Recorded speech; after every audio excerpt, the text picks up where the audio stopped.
Welcome to the Love of the Star podcast. I'm Bobby Belt, Dallas Cowboys insider for 105 through the Fan in Dallas, joined as always by former Super Bowl winning NFL scout Brian Broaddus. He is now the co-host of the G-Bag Nation, 2 to 7 p.m. Central, Monday through Friday on 105 through the Fan in Dallas. He is also the pre- and post-game co-host on the Dallas Cowboys radio network. He is a proud LSU Tiger. He's the co-host of the Draft Show. He's your best friend and mine. He's Just Brian Broaddus. right Brian, now. how's it going? Just stop, Bobby. Yes, you know what you're doing. You're trolling me on all this stuff. I'm not. Yeah, you are. I mean, I'm listing your credits. I'm doing great, Bobby. Thank you very much. And again, thank you for the nice introduction. And welcome to anybody out there that's picking us up new on your various platforms. We really appreciate you hanging out with us as we do the Love of the Star for you for another episode. Absolutely. And as I told you guys in the last episode, I'm going to remind you on each one, we've got the Facebook page now. So if you just look up Love of the Star on Facebook, then we'll be posting clips there and interacting with you guys there. You guys can DM us questions, whatever else you want to do. Just one of the other avenues that you can access us outside of the Twitter profiles that if you're watching on YouTube right now, you can see right there. Let me ask you something, Bobby. For the people that want to do the Facebook stuff, I think somebody sent a tweet to me today. I think, I know they did. And they asked me about the link for it or something like that. We're up good and running and all that stuff like that? We're all good to go? Some people just would rather have a link to click on rather than go look it up. So I'll just send you the link, Brian, and then you can tweet it. I appreciate that. That'd be great, but thank you. Thank you very much. Yes. And then what you can do is you can click on that link and you can get this very preview of the Carolina Panthers, who the Cowboys take on this weekend, a bad Carolina Panthers football team. Not as bad as the Giants, though. Not as bad as the Giants, though. Not as bad as the Giants. The Giants are the worst team in football right now. I don't think that's particularly close. Yep. Here's what I was thinking. Before we dive into both sides of the ball, we'll spend one segment talking about the offense, one about the defense for the Panthers and how they might be able to challenge the Cowboys. Before we go into the specifics of it, Brian, I'm curious after watching it, I wanted to get your thoughts on this. Who, when you watched them on tape, did you feel like, oh, they have some ways to challenge Dallas a little bit, was more of a threat? Carolina or when we watched Arizona several weeks back? I felt like when you always say that's a really good question because you're trying to buy yourself time to think. Sure. But honestly, that's a really good question. I like what Arizona does scheme-wise with their offense. I like pin and pull. I like route combinations. I like blocking tight ends. I like mobile quarterback. It seemed to me that when you watched Arizona play, that they really had it together at the time. And I know it was very early in the year, but there were a couple of games when they were still playing at a very high level. They lost the Giants, and here I'm saying the Giants are the worst team, but at the time the Giants really weren't starting their slide yet. I just liked scheme-wise what Arizona was doing as opposed to what Carolina does. And I'll say this, and like I said, we'll get into the specifics. And you're talking about players, but are you asking me about just in players? general? Which team, like when you watched them, did you think, oh, they can challenge Dallas in these ways? Yeah, they absolutely. They got offensively. They got veteran receivers. Adam Thielen still is capable of making plays. I would say it's not even just capable of making plays. I think he's playing better right now than he has in recent years. I think he's been good. Yeah, and we'll see with DJ Chark what that whole situation can lead to. Jonathan Mingo, when we were doing the draft show, I know we talked about him at Ole Miss, 6'1", 220 pounds, big guy. I feel like though that both teams had kind of skill at running back. Chuba Hubbard, to me, runs the ball hard. They just don't go anywhere running the ball. That's the problem. I'll say this. When I watched these two teams, when I watched Arizona, because I remember we talked about at the time, there were things Arizona could do that were kind of impressive. And Josh Dobbs is impressive. Yeah. I remember we liked Dobbs when we watched the tape leading up to the game. We're like, hey, you know what? This guy can throw the ball a little bit. It's not, he's not some pushover. I'll say this is that Carolina, as bad as they are, they're not a great football team. No. I don't know that outside of the offensive line, there's anything that what I saw stood out as like, oh my gosh, this is just an awful spot on their team. Like they're not great is the thing. They're just not, they don't excel at anything, but they're not just awful from what I saw. Their quarterback is really struggling. Their quarterback's young, and he is young. He is Bryce Young, but yeah, I mean, when you watch them on tape, their offensive line struggles. But see, I thought with Arizona had ways they could beat you, but I felt like, man, their secondary's awful. Like I feel like, so I just was watching that and I was trying to compare it because obviously we're trying to talk about ways this week. Last week, I didn't think it was even possible that the Giants could beat you. This week, I still don't think it's likely, but like the Panthers could do some things, I guess, that could challenge you. So I was watch the Houston game. Watch the Houston game, and that will get me to me. And I said this on our last podcast. Houston reminds me very much of our 1992 Packer team that started with Brett Favre, basically a rookie quarterback. A lot of young guys, some veteran mixed in there as well. We didn't have Reggie White at the time, but we were battling every week. Houston's that team, and heck, Carolina moved the ball on Seattle too. If you look at that game as well, so there's a couple of games where you kind of feel like Carolina. To me, they've had some bad losses, but I think a lot of it has to do, unfortunately, with their offensive line, which is not helping their quarterback at all. I mean, and that's a veteran group. But I'm kind of thinking like, okay, well, hey, Micah Parsons didn't have any stats last week. Well, he's going up against Taylor Moton this week, and Moton, Taylor Moton, and here we go, and that's kind of where, let's see what happened. Oh, Bradley Bozeman, the center. Oh, he doesn't look like he can handle power very well. If you watch the Indianapolis Colts game and watch how he gets pushed by their defensive tackles, it's that offensive line with the exception too of like Chandler Zavala. He's the rookie, but that's a veteran offensive line. Yeah, and it's not as bad of an offensive line as what the Cowboys played against last week in some spots. No, I think when you watch their offensive line, I think Ike Ekwonu and Taylor Moton, I think they do okay. Like I don't think they're black holes when I watch them.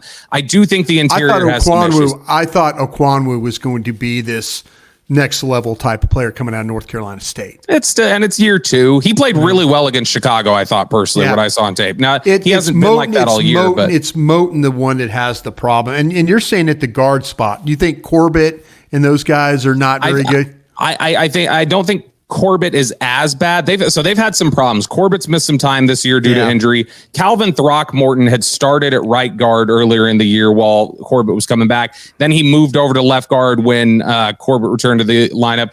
After a bad performance against the Bears from Throckmorton, he was released this weekend. So he is gone. They've got a hole at left guard now. And so the discussion there, Brian, has been Chandler Zavala could start there, who you mentioned, Cade Mays, the old Georgia, Tennessee interior guy, actually a guy who played tackle, guard, center, everything.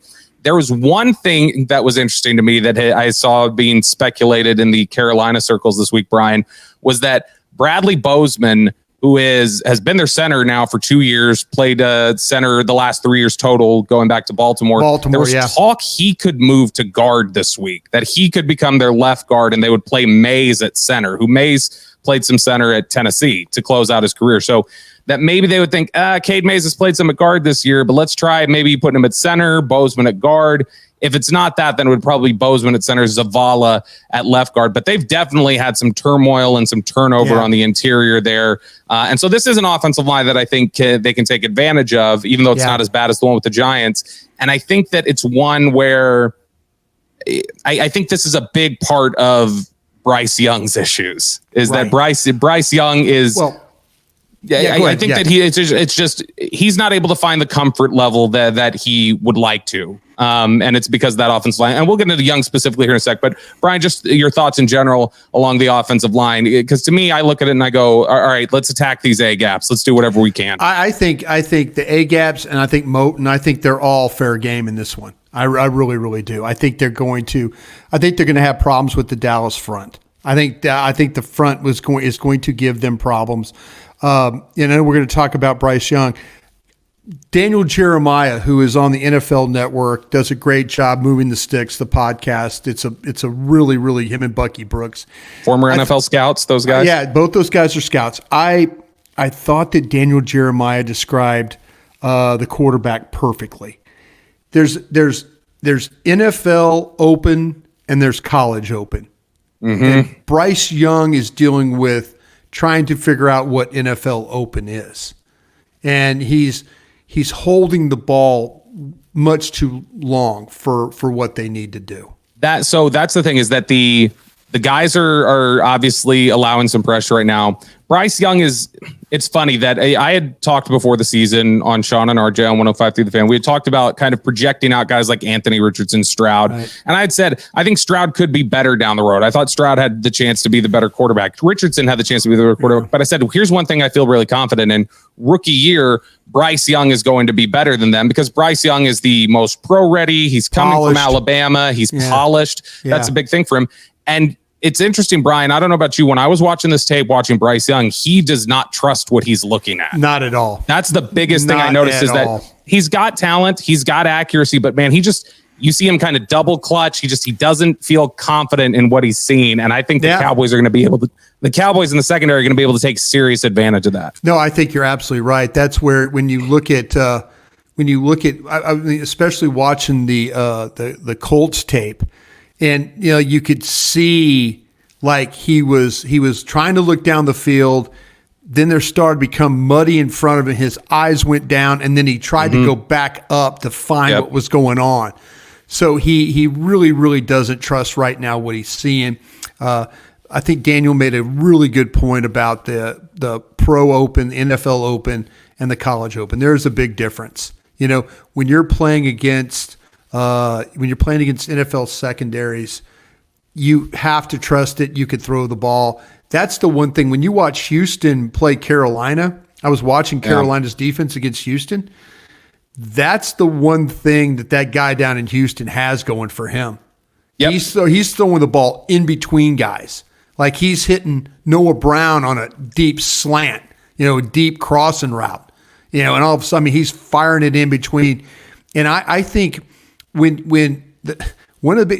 watched Bryce Young he's one of the most decorated quarterbacks in college football history. I mean, he is what he is. I mean, he's an outstanding player. He's super accurate in college, and I don't find that accuracy so much in the NFL game for him right now. And a lot of it's because he's throwing off that back foot. That's the thing. The mechanics don't look great. Not at all. The eyes are not great. He's not trusting what he's seeing. And I think that's affecting his accuracy. I think it's the trust in what he's seen. I still think he has the touch on his, like I think he's got the touch to be able to be accurate. I think it's just he is really adjusting to what's the one thing we hear from guys coming out of college when they talk about, like, when you say, hey, what's the biggest jump from college to the pros? What was the most difficult thing for you to adjust to? And almost universally they say it's so fast. Yeah. They are all so fast, and it's so much faster than anything they saw. And I think Bryce Young has had a big problem with that adjustment with speed. But the one guy that we mentioned a little bit earlier that he's really able to lean on right now is Adam Thielen. Adam Thielen has been a guy that has really turned back the clock and played really well, and given him, I mean, if you're being honest, if you were to hand pick a receiver across the NFL, is like, hey, this is the perfect guy for you to match up with as a young quarterback and have some trust in. You don't get very long down the list before you say it'd be a guy like Thielen. And so I think that's big. You could trust him because he's made a career of making tough plays. He's a bad ball catcher. He's tough when he has men on his back. He could go get the ball. He can go take a hit. He's not going to run out of sight, but he's crafty enough for crafty is a nice word for a guy that has no more speed or quickness to his game, but still finds ways to get open. And that's what Adam Thielen has been able to do. I'll tell you another one. I'm surprised that Hayden Hurst hasn't shown up more, because Hayden Hurst, the tight end, when Joe Burrow was first starting out, Hayden Hurst was a guy that Joe Burrow would go at Hayden Hurst, and he's not having the type of like that. He's not helping the quarterback like he helped a young Joe Burrow. He's not doing what, for instance, we talk about Houston. He's not doing what Dalton Schultz has been doing for CJ Stroud. Like, hey, here's a reliable chain mover. I'll be in the right spot for you. Another thing about that CJ Stroud, if you only had one game to evaluate him on during his career, you watch that Georgia game in the playoffs. It's an NFL defense. Where he's going up against an NFL defense, and he's got NFL wide receivers playing outside for him. You know, he's throwing that rock around. Like, he's got skill guys. They got a defense. They're coming after him, and he's lighting them up. Yeah. That's all you – if you could just watch one tape of him play, you would take him first overall. You know, you could watch the tape with Bryce Young against Texas, and that was a tough game down there in Austin. That was a tough game. But the way that he was able to avoid, manipulate the pocket, run, there's so much smoothness to his game. But right now, he is just really struggling. And I'm not going to say it's not a confidence thing, but I don't think he's really trusting what he's looking at. Yeah, I think it's really difficult for him right now. I still think Bryce Young is going to be a good player. I'm surprised at I'm surprised at how much he's been thrown off by things. But look, he's made some nice throws out there. Yeah, he's going to lean on Thielen. They'll be able to have that going for them in this game. They've got Mingo, like you said. Now Hurst is dealing with a concussion. He could be out in this game. Absolutely, he's been on the injury report all week. Yeah. That's worthy of note. Obviously the running back, we talk about Chuba Hubbard. Miles Sanders went there, but Sanders has not been great. He's been benched essentially. Yeah. The thing about Chuba Hubbard is you watch him play, when he does have opportunity, he will run over people. He is a powerful guy when it comes to, you hand him the ball, he's going to play downhill, he's going to play with some violence to his game. They just don't have a lot of room. When you look at how they move the ball, running in the running game, it's really it's less than 4 yards a carry for these guys. Yeah, it's not efficient. It has not been efficient at all. Not at all. No, and the offensive line obviously hasn't helped some of that. No. But Hubbard and Sanders, they have not been great. Now Hubbard's been better than Sanders. Sanders, like I said, he's found himself. Yeah. Sanders essentially found himself third on the depth chart now at this point. So I don't know that this is a team that's going to be able to threaten the Cowboys with the running game. The Cowboys are going to be able to generate some pressure. Brian, before we go over the defensive side of the ball for the Panthers, what is the biggest way that the Panthers can threaten the Cowboys with their offense? Is it just the Bryce Young, Adam Thielen connection? Get some stuff going in the slot for Thielen? Yeah, I think, though, Bobby, maybe that we could see maybe you could start to see some Bryce Young. Maybe, they run the pistol formation quite a bit and stuff like that. Yeah. Maybe you could see. And they do some stuff. They do some stuff like put Thielen in the backfield. They've done that. They did that on a fourth down last week, I think. And Frank Reich is taking the play calling back for Carolina. Yeah, and then the coordinator there is kind of like, Thomas Brown, I think is his name, the coach there. He's kind of like, hey, you got to just expect anything. It is what it is, and there's some issues there. I'm sure that ownership is not too happy with the way things are going right now, and you see, it was a nice win against the Texans. My gosh, you got fortunate with that one, but still, I think that they're probably looking at this feeling like that they should be much further along than they are with their team, and they're really, really not. But I think you have to expect. I think you have to really expect the unexpected. I know that's cliche to say and all that, but it comes down to who wants it the most, Brian. Well, yeah, any given Sunday, you're gonna give me all those. No, but I'm just saying though, like I thought last week the Giants were going to turn that game into kind of a college offense game. With the RPOs and the things like that. Bryce Young can do that stuff. Sure. You fake, you throw the quick screen, you fake, or you hand it off, or you pull it and run. There's things that Bryce Young can do. If you want to try and manipulate the Cowboys offensively, if you just want to drop back and throw the ball, then good luck with that. Your offensive line won't hold up for that. You are listening to the Love of the Star podcast. The Love of the Star is an Audacy podcast. You can find it on the Audacy app or wherever you get your podcasts. Brian, I found whenever I do that transition that's one of the things I'm unable to say. that I stumble on, or wherever you get your podcast. Or wherever you get your podcast. But you do a good job. And I listen, I'm one of those guys that always goes back and listens to the podcast. And I'm totally disappointed with how I act on it sometimes, but you're such a pro to handle this. You really are. Do a good job. No, not at all. Now, Brian, let's take a look at this defense. Speaking of not handling things well at all, this Carolina this is defense. Weird. This is a weird defense. It's very odd in a number of ways. I'm interested to hear why you think it's odd, because I think it's odd for a few different reasons. It's odd because nobody throws drop back passes against them. And I don't know if it's because they're not that good playing the run. They're like one of those teams that you can run the ball on them on the edge. If you look at metrics will tell you that they're the 30th best team in the league when it comes to defending edge run. What did we see last week from the Cowboys? A little bit more of the outside stuff, a little bit trying to get the ball on the edge. You're going to see some toss. Yeah, I think counters are going to be a real good place against this, because to me, when I watch the Panthers play, Derek Brown's a good player. He's really a good player. I kind of compare that to what you had to deal with Dexter Lawrence last week. I think that's kind of that big, powerful guy that poor man's Dexter Lawrence, not quite Dexter Lawrence, but similar the same style. Type, the same big body guy that's hard to move. That's really their best player down there. Now, Brian Burns plays as an outside linebacker, but I can't. It's funny. This team, they're ninth in the best. Here I'm throwing a lot of metrics at you again, but I'm kind of digging this stuff now. They're like 24th in the league in yards per carry. They're ninth in the league in the number of runs that they face. So they face a lot of runs.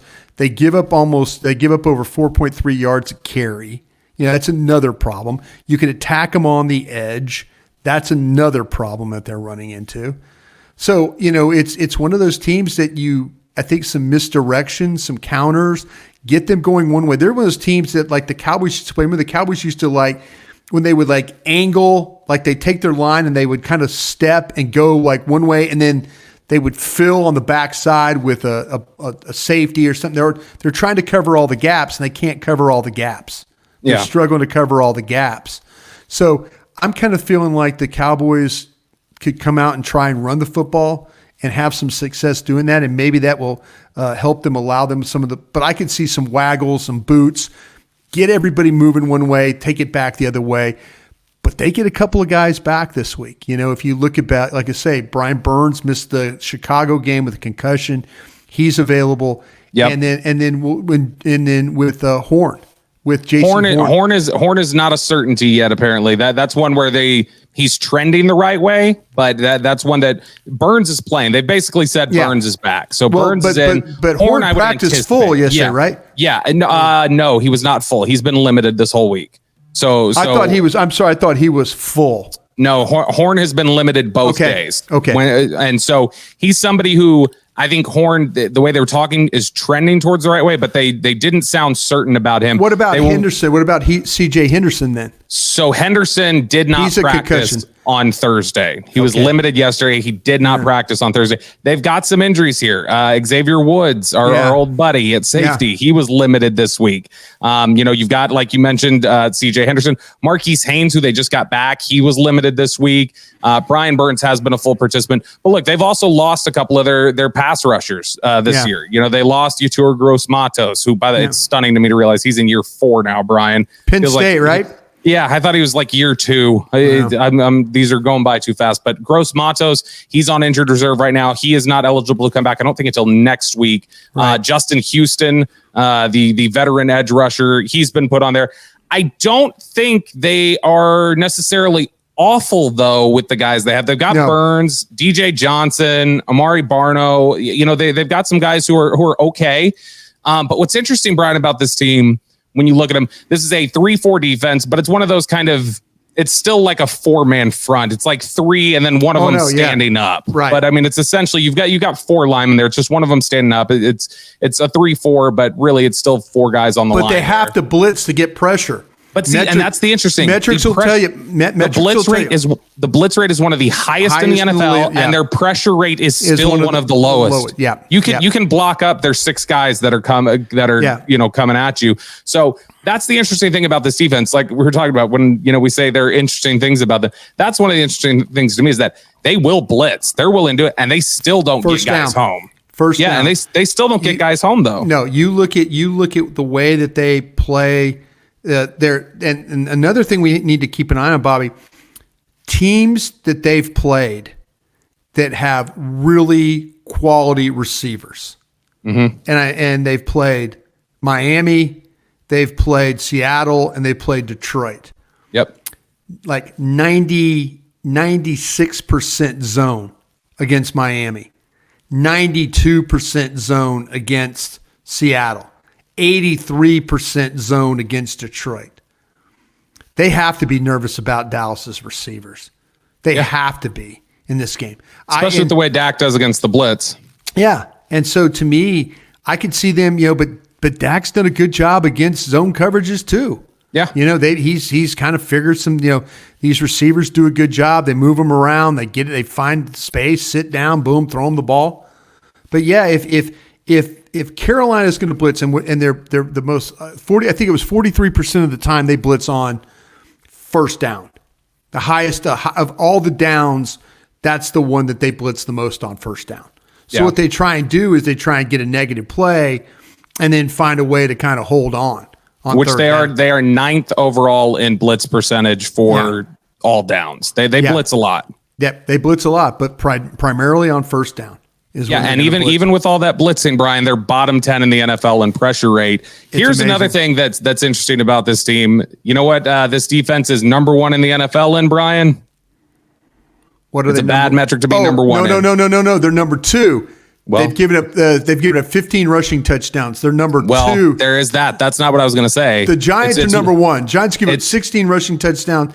Carolina's given up 15 touchdowns. Missed tackles. They have more missed tackles than any defense in the NFL, Brian. But it is funny. You watch them.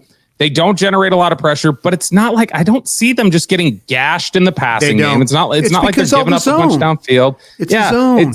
It's all underneath. And I mean, they are not. They have not been awful in the secondary, even with some injuries. J.C. Horn getting hurt. Yeah. He's been out since week 1. Yeah, J.C. Horn was out since week 1. They were really thin at corner this past week. They had Troy Hill, Dante Jackson.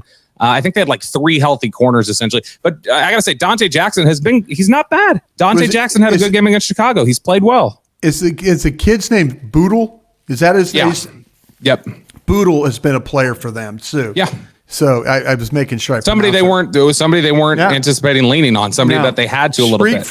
Street free agent is playing meaningful snaps for them. Yeah, but I kind of feel like though, to me, when you watch these guys play, like when you watch Henderson play, I think he's played the 3rd most cover snaps that these guys have had. Quarterback rating of like a 115. You talk about the other quarterback, Jackson, most cover snaps. He's quarterback rating of a 119 against him. And I think that was a lot of stuff earlier in the year because the last couple weeks, what you see on tape, I don't think Jackson's been good. Yeah. Jackson was good against Chicago, I thought. Right. And he's somebody who, they're in this zone a lot. They're going to keep things in front of them. They can't stop the run, and it's partially because they can't tackle. No. But man, this adds up to what feels like a recipe for disaster for Carolina when you say, well, your defense can't stop the run. You blitz a bunch and you still can't get pressure. Yeah. That would think to lend itself to you are going to be able to just take advantage of this secondary. And a lot of teams haven't been able to just, throw the ball deep downfield. So Brian, what do you think the mode of attack is for the Cowboys? Do you think this is one where they go, hey, let's try and get Dowdle and Pollard going. Let's see if we can make this work. I think you're going to see Dowdle and Pollard both. Yeah. And I think and I mentioned the misdirections, the counters. I think there's some things that, Dallas is not afraid to pull offensive linemen and try and create some opportunities.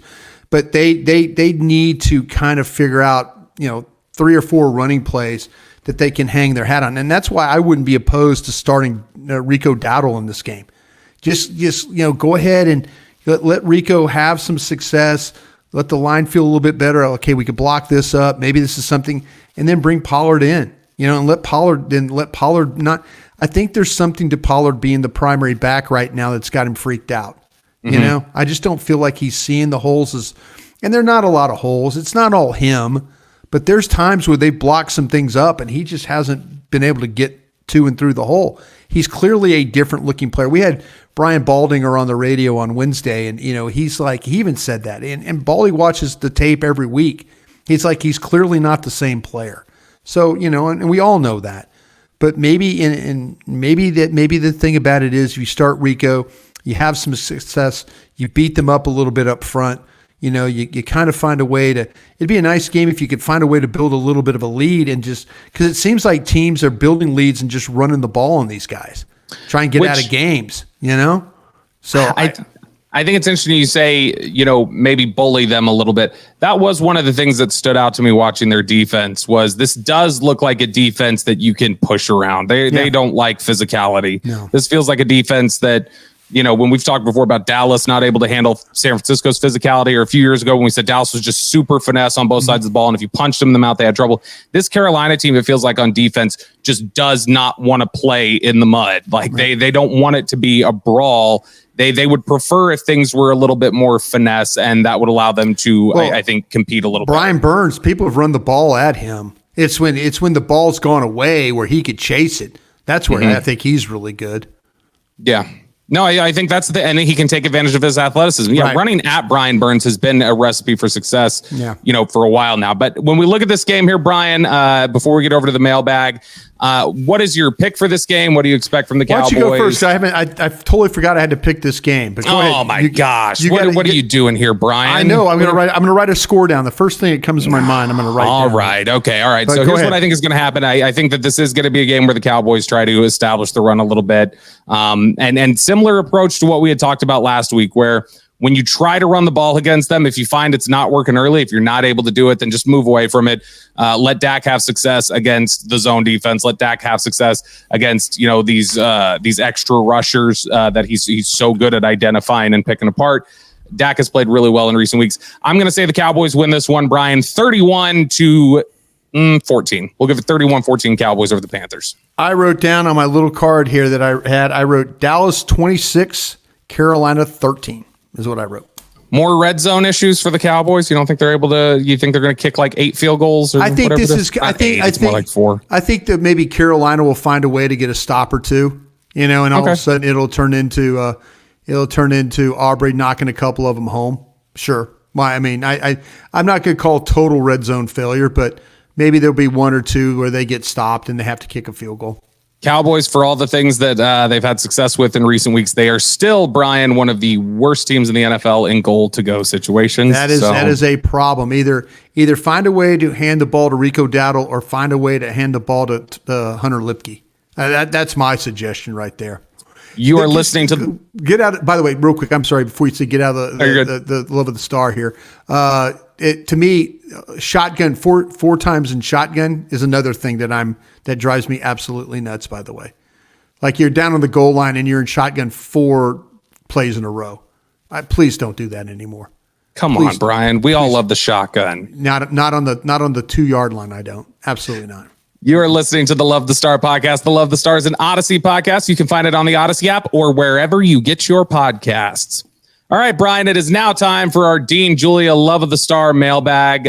First question here from Sal, one of the guys who I know. Sal's a good dude. I like him on Twitter all the time. Thank you, Sal. We appreciate Sal. We appreciate Sal, all you guys. and I like your Twitter questions too, Sal. You do a great job. Appreciate you, brother. Absolutely. And here's another good one. What's your opinion on why the Cowboys are so dominant at home and rather mid on the road? This used to be a question everybody would ask solely about Amari Cooper. Now it has become a question that you ask about the Cowboys themselves.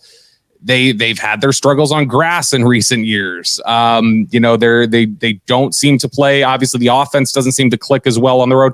That historically across the history of the NFL, offenses a lot of times do struggle more on the road because you deal with the crowd noise and things like that. It's harder to find your rhythm. So defense definitely gets a boost typically at home. But Brian, what is it about the way this team's built? Do you think they just play faster on the AT&T turf? Do you think they're not built for the grass? What is it that you think is the difference here? Has AT&T Stadium just become that much of a home advantage? I think it's really become a home field advantage. I really do. I want to say something like, you look at, they do a great job at home creating turnovers. Mm-hmm. They do a great job of, interceptions and things like that. It seems like their defense plays with more speed at home. They find a way offensively. They make huge plays at home. I mean, and I know the Giants are the Giants, and we've talked about that. But even before the Giants, the Jets, the Rams, huge chunk plays at home. Big, massive plays. And I don't think they've always had that. They had the chunk play in Los Angeles against the Chargers where Dak was scrambling and he flips the ball to Pollard, and Pollard's running up the field. But we haven't seen like those massive, and I'm probably forgetting one or two on the road that they had. But it just seems like to me that offensively, they win the toss, get the ball, or they get or they play defense and they get the ball. They're always that first drive. It feels like that they're kind of, at home, they're really on the screws and ready to go. It's 7-0 right off the jump, or they get points on that first drive.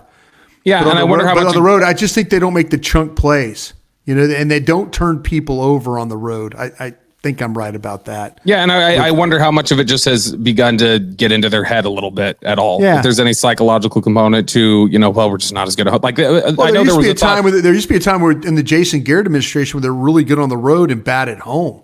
Yeah, and I mean the Amari Cooper effect. I know for a fact, like that became a real thing that people thought is psychologically just in his head a little bit. Was that home he produced, road he did, and that had become something that he was dealing with. So maybe that's something that affects the team now. Now, this was a team that had a lot of success against Philadelphia on the road recently. They had some success on offense against the Chargers.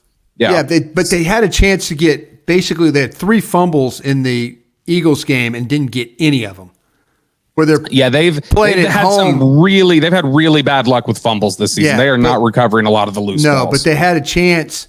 A chance to get turnovers right there that could have maybe turned the game around. But it's just, I just kind of feel like that maybe it has to do with the opponent you're playing on the road as opposed to who you're playing at home. But I kind of feel like that they're the way they turn people over and the pressure they get is a little bit different at home than it is on the road. Next question here from Anthony Villanueva. Between Mazi Smith and Luke Schoonmaker, who will finish the season the strongest and why? And I assume they mean strongest, not like physically, because that would be Mazi Smith, obviously. But in terms of who are we going to feel the best about their arrow pointing up? Brian, for me, I think right now this is obvious. It's Mazi Smith, because Mazi Smith, I feel like his arrow is pointing up. And right now we're a little frustrated with what Luke Schoonmaker's doing. Yeah, I said this on the break, and I think I said it yesterday. I can't remember all the platforms I'm on when I talk, but what a flex. Yeah, no, it's bills to pay. The thing that, and I was on the break today with Derek and Ambar, and I said this. I really apologize to the fans out there that follow us on the draft show and stuff like that. I really believed that Luke Schoonmaker was going to be a plug and play player this year.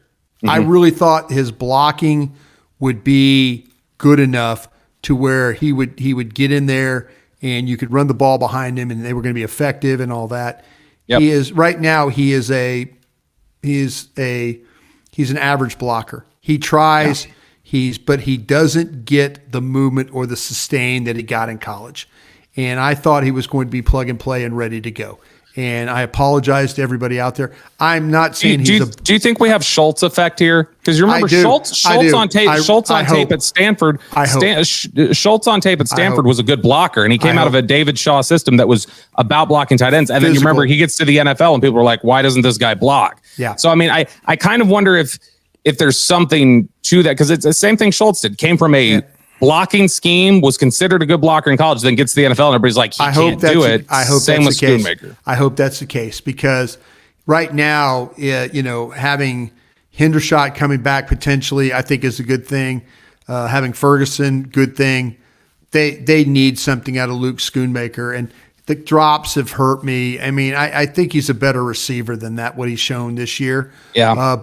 Mazi Smith, to me, Mazi Smith's numbers are never going to be great, but Mazi Smith's starting to figure it out. He's starting to figure out if he's the last one off the ball, he's probably going to get blocked. If he's one of the first ones off the ball, he's got a good chance to kind of to have a positive rep, run or pass. So I think that Mazi's probably the guy right now that's probably arrow going up, where Luke Schoonmaker is probably going to need an off season, getting stronger, kind of realizing where he's at, and then go from there. Yeah, and Mazi, like you mentioned there, he's never going to fill up the stat sheet just as a function of what he did. We talked about this before the season. The way you are going to see Mazi Smith's impact, you will notice him when he's playing poorly because you'll see him get gashed and somebody will run up the middle. When you want to know how is Mazi Smith playing, if he's on the field a lot, then your answer is going to come, were you impressed by the linebackers? Right. Were the linebackers making plays? Because if the linebackers are able to run free, if Marquise Bell is able to run free and make a play, Damone Clark's able to run free and make a play, that's usually Mazi Smith's doing his job. That's how you're going to be able to see it, is in the impact of what the linebackers do, in all honesty. Next one here from TGM. And Brian, I know you have not dove into the tape yet, but you're a college football fan, and I am as well. So we've got a little bit of awareness of these guys. What current college player do you think would help the Cowboys more this season? So right now, if you could take one of these guys and just drop them on the roster, Marvin Harrison Jr., Brock Bowers, or one of these tackles like Joe Alt. Wow. I can't say Jeremiah Trotter Jr. from Clemson as a linebacker. I think he would absolutely help. Alt to tackle, Notre Dame, and then you said Brock Bowers. Marvin Harrison, Brock Bowers, or you could throw the Penn State tackle in there too. A lot of people think the Penn State tackle is the best one, and I can't pronounce his name. It hasn't gotten to draft season yet for me to feel comfortable with that. Honestly, you could throw one of those tackles out at right tackle, you might be playing a little bit better right now. But I think Bowers would be really, really good. He beat Auburn by himself. Yeah, Brock Bowers is a hell of a player and has been for a long time. I mean, the minute that he showed up at Georgia, you let Jason Garrett slip out there right there. You just said Brock Bowers is a hell of a player, and he has been for a long time. Look at that. I sure did. Jason's never too happy with me. But I think, to me, man, having one of those tackles would be great. But I mean, and I've seen Alt have some good days, and I've seen Alt kind of struggle a little bit, but that's offensive line play. Sure. That's an offensive line play, but man, I never hate the idea of a Notre Dame offensive lineman. You'd have to squib. What about Zach Martin? No, I'm saying I will never hate him. God, I'll never hate. To me, it's like Alabama receivers, Notre Dame offensive linemen. I'll trust that they'll probably be decent. There you go. So that's the way to look at it. I will say definitely that I would take Brock Bowers. I mean, he's such a weapon. He's throwing the ball. He's up the field. He takes the ball and runs like 40, 50 yards with it. I mean, it's crazy to watch him play. He's very, very impressive. Yeah. He will be a guy that probably goes in the top 10. Jeremiah Trotter Jr., though, linebacker. No bias there. No bias at all. No bias. Last one here from Russell Maben. Why were three lesser defenses, at least two, able to hold San Francisco to 17 points, but we got bullied for 42? What did they do to slow down the 49ers offense? Do we have the personnel to pull off what they did? This is interesting, I know, because you saw how the Browns did it. You saw how the Browns slowed them down. Yeah. So this is a question made for you. But I will say, Brian, we will continue to repeat this.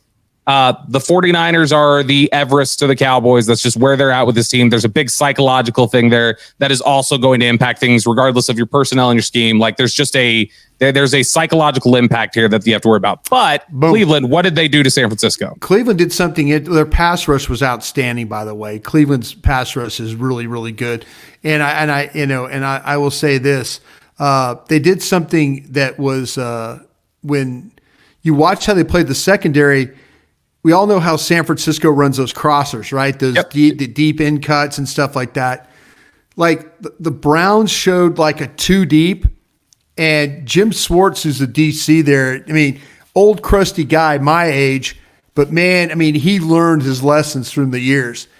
So he's playing too deep, and all of a sudden, the snap of the ball, he drives the safety off one hash down to the middle of the field, and then takes the other safety and puts it behind. So now he's got pass rush linebackers. He's got what we call a robber, which is the safety in the middle of the field. Yep. And then he's got another safety deep to kind of take anything that goes vertically. So if they're running Brandon Ayuk on the crossing route and then trying to get Samuel up the field or anybody else or Kittle, they've got somebody to carry Kittle or Debo up the field. And then as Ayuk's coming across, you've got somebody that's right there to. So what happened is Brock Purdy drops back. Okay, pass rush.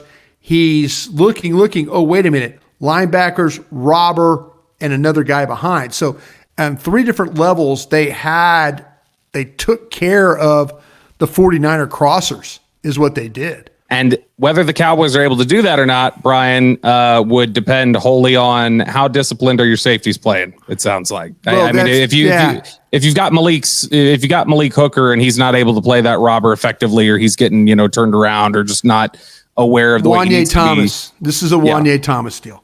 Because if you're going to play if you're going to play the safeties like Curse and those guys down or down in that box area, put Wanye Thomas, who knows something about coverage and can look up guys.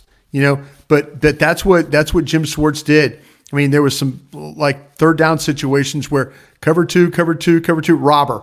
They drove the robber to the middle of the field, and that completely took away what San Francisco was doing, throwing the football across the field. Really good design. That does it for us here today on the Love of the Star podcast. We have the Cowboys and the Panthers this weekend. Then it will be a short week before Thanksgiving with Washington. We'll still bring you guys 3 episodes next week as well. We'll be on top of it. We'll have one Monday morning for you, reacting to Cowboys Panthers. Yeah, that's what I was looking for after this game. The fact it's an early game, it's a 1:00 game on the East Coast, but noon for us here back in Dallas. So post game, we'll have some comments and that will be up Monday morning for you. So we'll be there for you guys like we always are. For Brian Broaddus, I'm Bobby Belts. We will talk to you guys again later.